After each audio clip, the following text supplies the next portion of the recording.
নমস্কাৰ বন্ধু বান্ধৱীসকল, মই মীনাক্ষী আজি আপোনালোকলৈ আগবঢ়াইছোঁ ক'লা কচু আৰু কণবিলাহীৰ এটি সোৱাদ লগা ৰেচিপি। যিহেতু বতৰ বহুত গৰম, সেয়েহে আহকচোন পলম নকৰি তাৰ বাবে লৈছোঁ ক'লা কচু, কেঁচা জলকীয়া, কণবিলাহী, পিঁয়াজ আৰু অকণমান আদা ভালদৰে ধুই লৈছোঁ আৰু এখন কেৰাহীত মাছ ভাজি লৈছোঁ। মাছ ভজাৰ পাছতে পিঁয়াজ আৰু কেঁচা জলকীয়া দি অলপ ভাজি লৈছোঁ। তাতে অলপমান সোৱাদ অনুসৰি ভাজি হোৱাৰ পিছত কচু দি অকণমান সময় ভাজি ল'ম।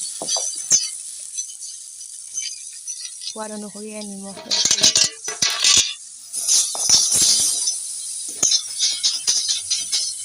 অলপমান সময় ভাজি তাতে বিলাহীখিনি দি দিছোঁ। বিলাহীখিনি ভালদৰে মিক্স কৰি ভাজি দিম। দেখিছেনে বিলাহীবোৰ গলি গৈছে। তাতে ভাজি থোৱা সেই মাছৰ মূৰটো আৰু মাছ দুপিচ দি দিছোঁ। ভাঙি দিম, ভালদৰে ভাঙি দিছোঁ।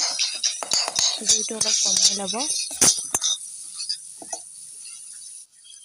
তাতে সেই বটি থোৱা আদাখিনি দি দিছোঁ।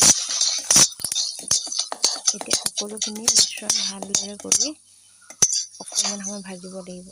প্ৰায়খিনি হ'বই লৈছে। অলপ লাগি ধৰা নিচিনা হ'ব বিচাৰিছে, তেতিয়া গম পাব যে সম্পূৰ্ণ হ'বলৈ লৈছে।